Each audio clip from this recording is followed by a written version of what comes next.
తీర్థయాత్ర కార్యక్రమానికి స్వాగతం. ప్రసిద్ధ జ్యోతిర్లింగ క్షేత్రాలలో ఓంకారేశ్వరం ఎంతో విశిష్టమైనది, పరమ పావనమైనది. మధ్యప్రదేశ్ రాష్ట్ర ఖాండువా ప్రాంతాన్ని సారవంతం చేస్తున్న నర్మదా నదీమ తల్లి ఓంకారేశ్వరం వంటి పుణ్యక్షేత్రాలకు తీర్థమై అలరిస్తోంది. ఆ పవిత్ర నదీ తటాన పర్వత పాదాలలో సుందరమైన ప్రకృతి ఒడిలో విరాజిల్లుతున్న క్షేత్రం ఓంకారేశ్వరం. ఈ దివ్య క్షేత్రంలో సాక్షాత్తు పరమశివుడు ద్వాదశ జ్యోతిర్లింగమై ఓంకారేశ్వరుడిగా, ఇదే క్షేత్రంలో మరో చోట మమలేశ్వరుడిగా పూజలందుకుంటున్నాడు. ఆ మహిమాన్విత క్షేత్ర దర్శనాన్ని నేటి తీర్థయాత్రలో చేసుకుందాం రండి.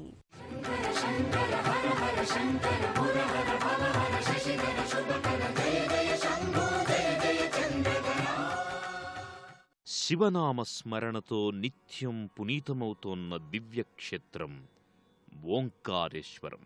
ఖండ్వా జిల్లాలోని మాళ్వా ప్రాంతంలో ఈ పుణ్యక్షేత్రం ఉంది.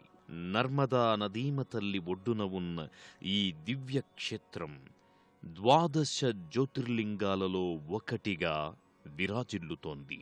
పరమశివుని వరంతో జ్యోతిర్లింగం రెండుగా చీలి, ఒకటి ఓంకారేశ్వర ప్రణవలింగంగా, మరొకటి మమలేశ్వర జ్యోతిర్లింగంగా ఆవిర్భవించడం ఇక్కడి పురాణ విశేషం. ఈ క్షేత్రంలో ఓంకారేశ్వరునితో పాటు మమలేశ్వరుడు కూడా విరాజిల్లుతున్నాడు. నర్మదా నది కెరటాల లాహిరిపై ఊయలలా సాగే పడవ ప్రయాణం భక్తుల మదిలో 10 కాలాలు ఓ మధుర జ్ఞాపకంలా నిలిచిపోతుంది. పచ్చని వృక్షరాజాల మధ్య అల్లంత దూరాన నర్మదా డ్యాంల మనోహర దృశ్య మాలికల మధ్య సాగే యాత్ర భక్తులను ఓంకారేశ్వరానికి చేరుస్తుంది. నర్మదా నదీ తీరం 3 క్షేత్రాలకు నిలయమై ఉంది. నదికి ఉత్తరం వైపు ఒడ్డున ఎత్తైన కొండపై శివపురి ఉంది. దక్షిణం ఒడ్డున బ్రహ్మమందిరం ఉంది. ఆ తీరాననే విష్ణుపురి కూడా ఉంది. అటువంటి విశిష్ట క్షేత్రం ఓంకారం చేరుకున్న భక్తులు ముందుగా నర్మద స్నానఘట్టం కోటి తీర్థానికి చేరుకుంటారు. ఓంకారేశ్వర క్షేత్రం మమలేశ్వర స్వామివారి లీలా విశేషాలతో పునీతమైంది. పరమ పావని నర్మదా నదీమ తల్లి తానెప్పుడూ శివుని పాదాల చెంతనే ఉండాలని శివుణ్ణి ప్రార్థించడం, శివుడు ఆమె అభ్యర్థనను మన్నించి ఇక్కడ నర్మదా నది ఒడ్డున వెలిశాడని పురాణాల ద్వారా అవగతమవుతోంది. ఓంకార మమలేశ్వర స్వామివార్లను దర్శించుకున్న భక్తులకు పునర్జన్మ ఉండదని, శివ కైవల్యం సిద్ధిస్తుందని పురాణాల ద్వారా అవగతమవుతోంది. ఆ కారణంగానే ఈ క్షేత్రానికి వచ్చే భక్తులు ముందుగా కోటి తీర్థంలో స్నానాదికాలు చేసి అనంతరం భక్తి శ్రద్ధలతో ఆలయాల దర్శనాలకు వెళతారు. నదీ స్నానం చేసిన భక్తులు నర్మదా నదిపై మమలేశ్వర సేతు పేరున నిర్మితమైన వారధిని దాటుకుని ఆలయానికి చేరుకుంటారు. మందిరం దారికి ఇరువైపులా ఉన్న దుకాణాల సముదాయాల్లో పూజా సామాగ్రి తీసుకుని మందిర ప్రవేశం చేస్తారు. పురాతన రాతి కట్టడాలతో నగర సంస్కృతి ఉట్టిపడేలా ఎత్తైన శిఖర నిర్మాణ కౌశలంతో మమలేశ్వర ఆలయం శోభిల్లుతోంది. ఇక్ష్వాకు వంశీయుడైన రాజా మాంధాత నిరపిన శైవభక్తితో, అనన్య కృషితో ఈ దేవాలయం నిర్మితమైనట్లు స్థల పురాణం ద్వారా తెలుస్తోంది.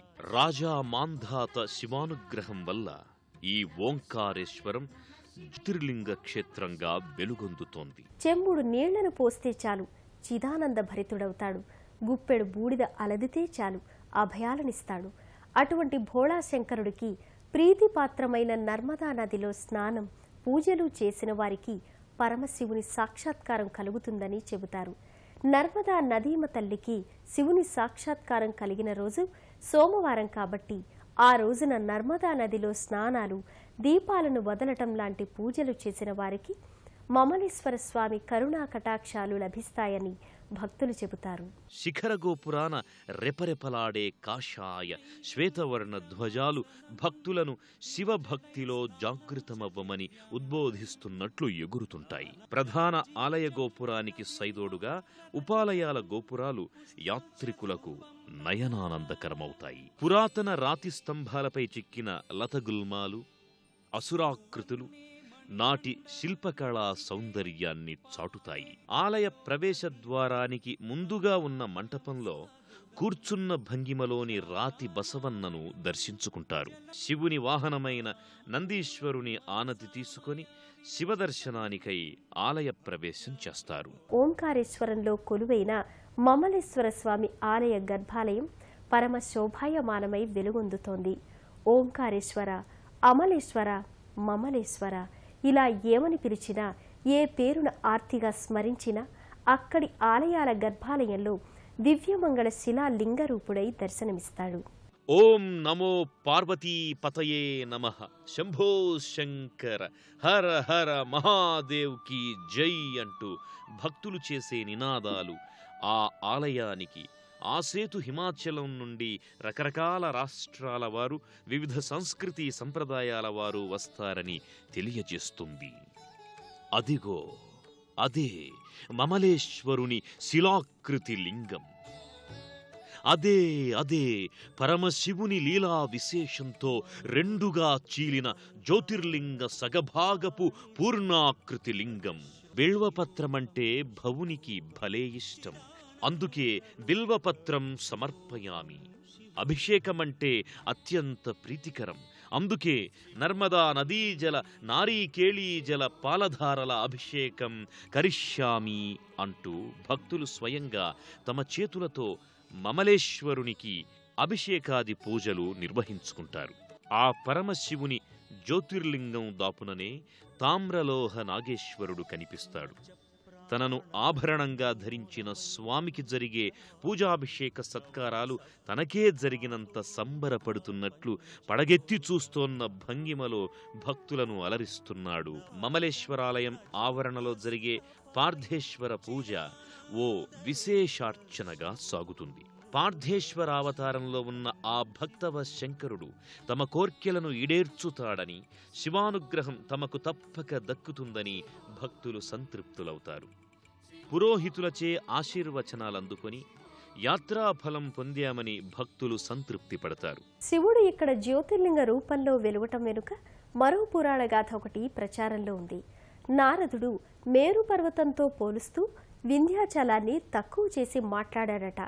అంతట అవమాన భారంతో గిరిరాజు శివుణ్ణి గురించి ప్రార్థించి అతని సాక్షాత్కారం అనంతరం శివుణ్ణి 12 జ్యోతిర్లింగ రూపంలో ఆవిర్భవించమని వేడుకున్నాడట.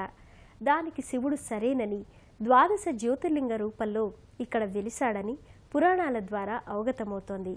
మమలేశ్వరుణ్ణి దర్శించుకోవటానికి వచ్చిన భక్తజన సందోహం జ్యోతిర్లింగ క్షేత్రమైన ఓంకారేశ్వరాన్ని పరమ భక్తి శ్రద్ధలతో దర్శించుకుంటారు.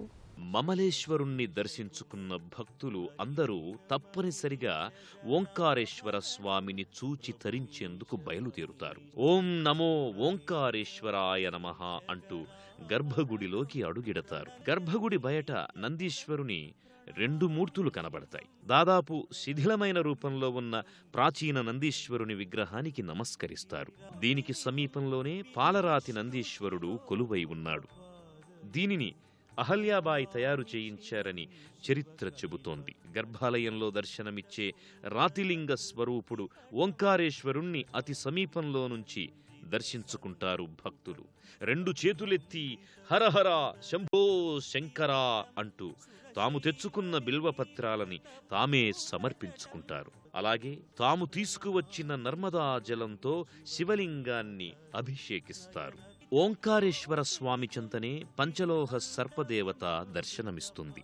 ఓంకారేశ్వర స్వామికి ఎదురుగా ప్రతిష్ఠితమైన పార్వతీ అమ్మవారి దివ్యరూప విగ్రహాన్ని చూసి వినమ్రంగా మొక్కుకుంటారు. సుదూర తీరాల నుంచి వచ్చిన యాత్రికులు ఓంకారేశ్వరుణ్ణి దర్శించుకోగానే తమ జన్మ ధన్యమైనంతగా సంబరపడిపోతారు.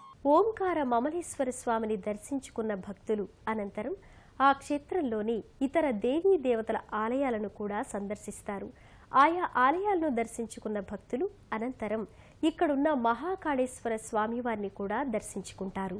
ఓంకారేశ్వర ఆలయ ప్రాంగణంలోనే కొలువై ఉన్న మహాకాళేశ్వర స్వామికి నమస్కరించి ఆయన దయకు ప్రాప్తులవుతారు. శివుడు నాగభూషణుడు కదా. అందుకే ఆయన ఎక్కడుంటే అక్కడ నాగదేవుని ఉనికి ఉంటుందన్నట్లు ఇక్కడ కూడా ఓ సర్పం సంపెంగమాలను చేబూని కనబడుతుంది. పన్నగభూషణుడైన ఆ పరమశివుని శిరత్రయం ఉన్న ఓ రాతిమూర్తి పార్వతీమాత మందిరానికి పైభాగాన కనబడుతుంది. ఈ మందిరానికి దాపునే అఖండ జ్యోతి పార్వతీ నర్మదా నదీమతల్లుల సహితంగా కొలువై ఉన్న శంకరుణ్ణి దర్శించుకుని వారి దీవెనలు కూడా అందుకుంటారు. బాలశైవుల భజనలతో శివపంచాక్షరీ మంత్ర పఠనంతో ఆ మందిరం మార్మ్రోగుతూ ఉంటుంది. ఆ తరువాత భక్తులు ఇదే ఆలయ ప్రాంగణంలో ఉన్న జుంకేశ్వర్ మందిరానికి చేరుకుంటారు. ఈ మందిరంలో జుంకేశ్వర స్వామి నిత్యము భక్తుల చేత పూజలందుకుంటున్నారు. జుంకేశ్వర స్వామిని దర్శించుకున్న అనంతరం ఇదే ఆలయ ప్రాంగణంలో ఉన్న నర్మదామాత మందిరానికి భక్తులు చేరుకుంటారు. స్వామి పాదాల చెంతనే తానెప్పుడూ ఉండాలని వరం కోరుకున్న నర్మదా నదీమ తల్లి శివ సాక్షాత్కారంతో ఆ వరం పొంది ఓంకారేశ్వర క్షేత్రంలో ప్రవహిస్తోందని చెబుతారు. ఇక్కడ నర్మదా అమ్మవారు ఓంకారేశ్వర స్వామి వారి దగ్గరికి వచ్చే భక్తుల భయాలను పోగొడుతుందని చెబుతారు. నర్మదా నదీమ తల్లి మందిరానికి సమీపంలో రాజా మాంధాత చిన్ని మందిరం ఒకటి దర్శనమిస్తుంది. ఈ మందిరంలో రాజా మాంధాత శిలారూపం భక్తులకు కనబడుతుంది.